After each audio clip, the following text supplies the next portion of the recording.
Okay, if you're like me, the biggest problem you have after you've come back from wherever you've gone with your camera and taken out your memory card and put your footage into the timeline is the color grading and not making it look like petrified elf vomit or baked fruit fungus, which is especially easy to do in Premiere, and especially if you're a beginner like myself. However, after countless mistakes, I found some simple shortcuts and LUTs, as well as some things you definitely need to avoid when color correcting and color grading your footage. In this case, I'm using Premiere Pro, but even if you're using DaVinci Resolve, Final Cut, or whatever, the theory is the same. But how you technically adjust your colors may vary slightly. And also what camera and codec you will be using will also affect how easy or hard it may be to grade. But I'm here to show you how I grade both footage from my cheaper cameras to my more high-end, from 8-bit color to 10-bit, and from standard colors to more flat, log colors. And then I have one massive bonus at the end where I'll be previewing for you a plugin for Premiere Pro that I'm now just beta testing that is nuts, and I'm excited to give you an advanced glimpse into it, as it may just change how I color grade from here on out to get legit cinematic looking videos with just a few clicks. But first and most importantly, I will have some free LUTs linked in the description below, one of which you need to apply at the very end when you're exporting, called a compensation LUT. So if you're going to skip around some chapters of this video, please don't leave before watching the chapter at the end entitled Exporting LUT, because if you try to export a video without it after all this work, all your colors will be washed out. It's something I hope Premiere fixes, but for now, it's sort of what you have to do. Now, I have been really reluctant to make this video because I believe color grading to be my biggest weakness, but I've received more than a few comments specifically asking me how I grade my Sony ZV1 and Sony A7C footage, because I think many find 8-bit color harder to work with because you have a lot less color information to begin with, and hence it's a lot easier to ruin than 10-bit, and I will be getting into a little 10-bit grading later. So let's first look at some footage out of my Sony ZV1. Yet again, these concepts work across any camera, point and shoot, GoPro, drone, or phone even. Yet the first thing we need to know is how did we shoot this, which is really a twofold question. What picture profile did I use, and how did I manage my exposure? Because if with these 8-bit cameras, if you miss exposure, especially if you overexpose, as in everything is blown out, as in too much light is hitting the sensor, it will be very difficult to recover and color. Yet this is why we use log profiles, because they are flatter, less contrasty, less saturated than the standard colors of most cameras, and without getting too technical here, have more dynamic range, meaning you can see more information within the shadows and the highlights, and therefore recover them if you're slightly under or overexposed. Now, the flatter the log, usually the better. Yet also the flatter the profile, the more difficult it may be to expose the image while you're shooting, and then the more work you have to do to convert it and color it in post. So here is what S-Log3 looks like in 10-bit color on the Sony FX3, just as an example. See how flat the colors are and how dramatic the change is. And you can use S-Log3 or even better S-Log2 on 8-bit Sonys like the ZV1, but again, I'm going for quick and easy. So you can just use no picture profiles and standard colors, then you'll be extremely limited to how much you can manipulate the colors because they're already baked in. So this is why on 8-bit Sonys, I recommend using HLG3 or any more flat color picture profile on your camera, which for the Sonys is HLG3, and it's obviously a lot less flat than the S-Log3, but flat enough and a lot easier to grade. And frankly, it looks decent enough as is. So within your camera setting, if you have Sony, first go into Picture Profiles and select Picture Profile 10, which is HLG3. Then press record, and I always have my zebras on, and whatever the default setting is fine probably. Mine are set to 85, and you should change your zebra levels according to what picture profile you are using, but for now this is good. And if you don't know, the zebras are the diagonal lines running across your overexposed parts of your image, and they are the enemy. So as soon as you can get rid of them, the better. So first make sure you have your internal NDs on, in this instance of the Sony ZV1, or a neutral density filter attached to the front of your lens if you don't have internal NDs, which act as sunglasses for your lens or sensor, so that will reduce some of the light and kill some of those zebras. And next, you can do a few things to reduce the light even more. You can raise your aperture from, say, f1.8 to f4.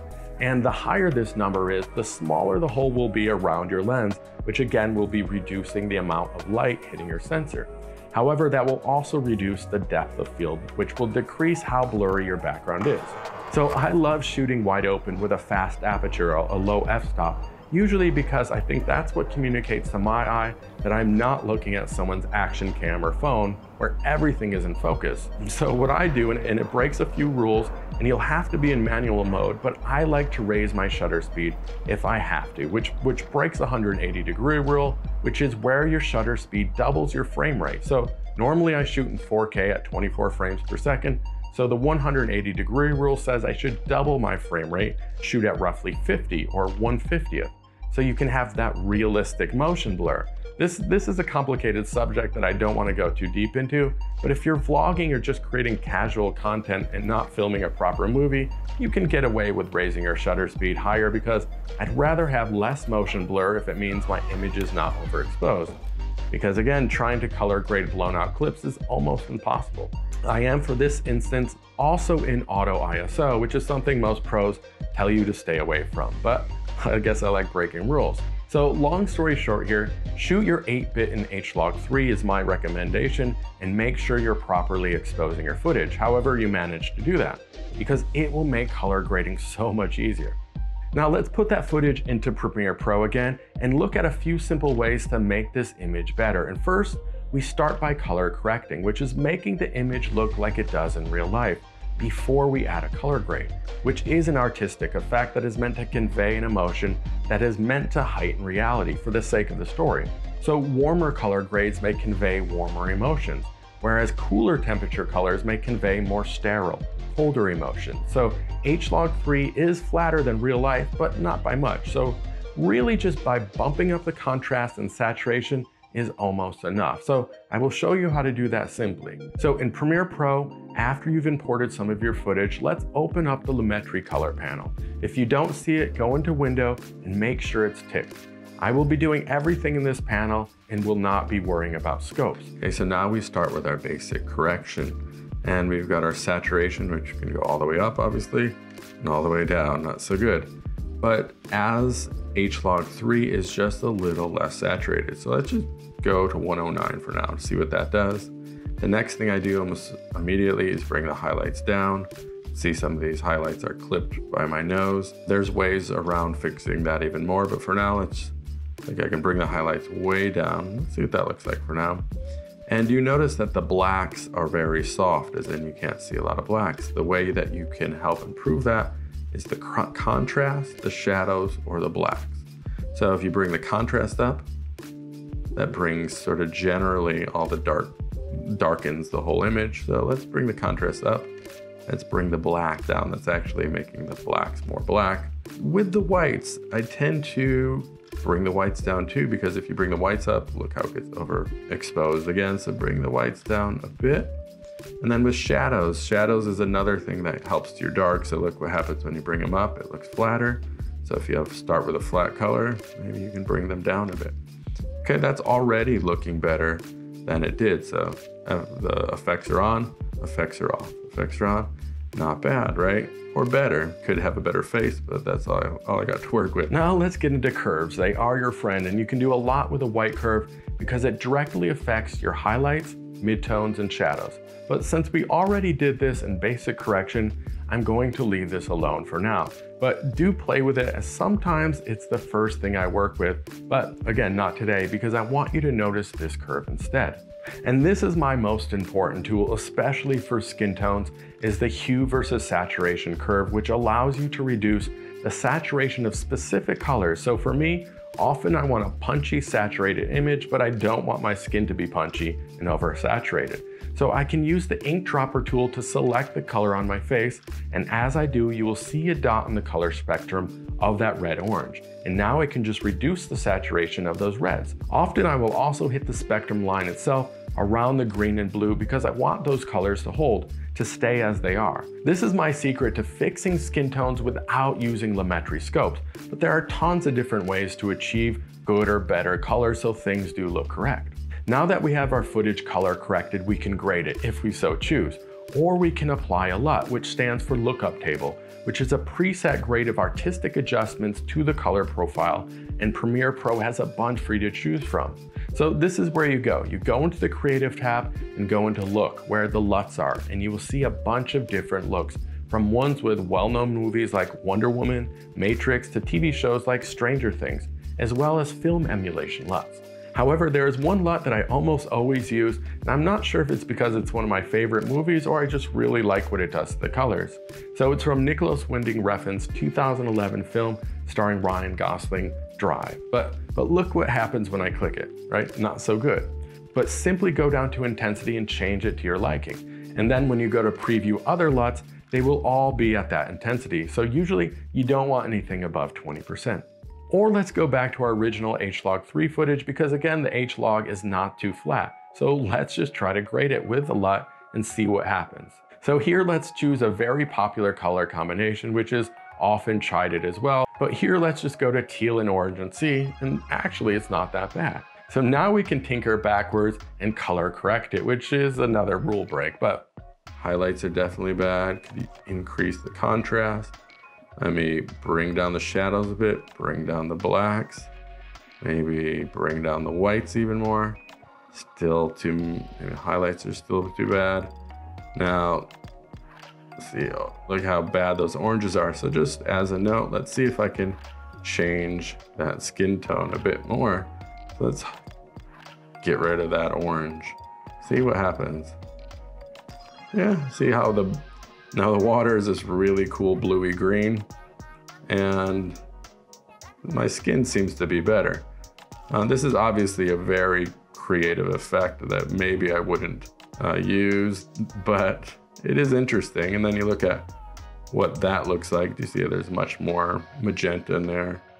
This is much greener. Now, if you're happy with your look, you can save it and apply it to all of your footage. We can go to your effect panel and say we like this look that we did. So I can right click it, and then we can save the preset. I can save it as Brian, new, orange, and teal, because I've already saved one. Press OK. Now look, you go into presets. Now you got Brian's new O and T. Now let's look at some before and after with the corrections and a grade on from both my Sony ZV1 and A7C, both 8-bit and starting in HLG3, as well as a few phone, drone, and GoPro shots, pretty much following this exact process that I was able to skip because I just used my custom LUT that I will show you how to save and apply and share even. Yeah, first I want to, or nay, I don't want to, but I feel it should be repeated. I'm teaching this as a beginner to fellow beginners. I am not in any way an expert in color correcting and color grading, and there are many in the photography and videography world that love to tell us newbies how we are all doing it wrong. And I'm here to tell you, so what?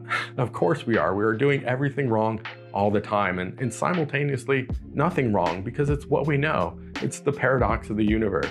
If we are growing and learning, we are never the same person. And if we are constantly trying to get better at a skill, that's great. But what's even better is if we're also trying to be better people, which means not criticizing others for what they don't know. Because everybody on this planet knows at least one thing that you don't. And many camera experts tie their years of knowledge into their identity and cannot handle people doing it wrong in their opinion, or not knowing how to use a camera as soon as they open the box.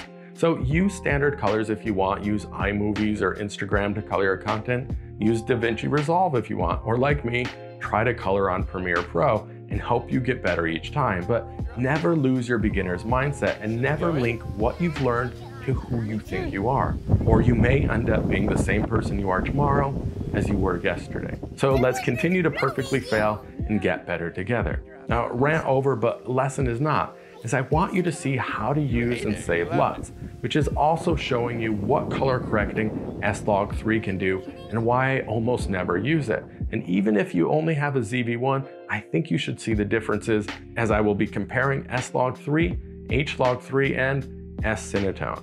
Now, if you don't know, I think all 10-bit Sony cameras have this picture profile 11 called S-Cinetone, and it's straight out of the camera, pretty perfect. And to be honest, it's what I use 80% of the time, unless I'm trying to show off how great S-Log3 can be in videos like this. But honestly, S-Cinetone is perfect as is, and yet can be graded as well. I've created a LUT that I just slap on, and I created it in a similar way as I have done with working with HLG3. But having a camera like the FX3 with its dynamic range, most would think it's criminal not to shoot an S-Log3 all the time, as it's like having a sports car that you only keep in third gear, or some other car analogy, as I don't really know cars. So maybe it's like getting a samurai sword from a medieval Japanese blacksmith and then only using it to cut pizza and not save the village. So regardless, you get the point, but sometimes you need a slice of pie and you gotta cut it. And usually nobody cares as long as they get a piece. But the main advantage of S-Log3 is with low light performance and recovering shadows and highlights. But the work is then correctly exposing the image and knowing how to convert it, which Premiere Pro does have this section where I think it's worth showing you, but here is where you can add an input LUT. And you can use Premiere's S-Log3 Cine conversion LUT, but it's not great. Or I've tried others, but this is how you add in a LUT, as either an input on the basic tab or as a look within your creative tab. So you go into Browse and select your .cube file, and there are tons of places to buy LUTs or download free ones, or like I do, you can save your own presets. You can either export the presets, which will export you a Premiere Pro filter preset. That's one way to do it.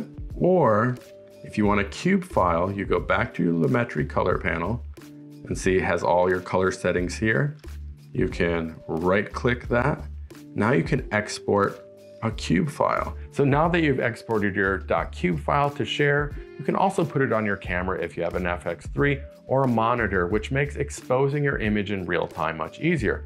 This is the clearest advantage of a modern day camera setup in today's high performing digital sensors that perform really well in low light and are extremely sharp, and you can preview the image live with a LUT. However, sometimes what you gain in low light performance and sharpness and general ease of use and cost, you lose in character and, dare I say, soul. That's why directors like Tarantino, for example, will only shoot with film, because there's a quality of color and image that he's looking for that affects precisely how he has to block and light the scene. So what you see on set, exposure-wise, you will see on the monitor, and this is all dependent on what film stock you use and how you process it. Are you shooting in daylight? Then you may want Kodak 250D. And are you shooting with tungsten lighting? Then you may need the Kodak 500T. And each of these stocks have their own color looks attributed to them, but all you need to know is that there are characteristics that film gives your image, from contrast, halation, blooming, roll-off, softness, etc.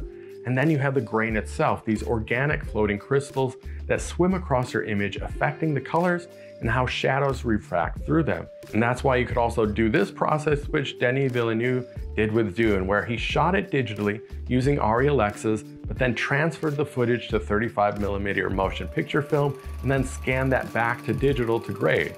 So why would he do that? Well, again, it's a look. It's a complete color grade with an analog grain that you can't get on digital alone. Well, maybe you can get close. So this is what I wanted to show you.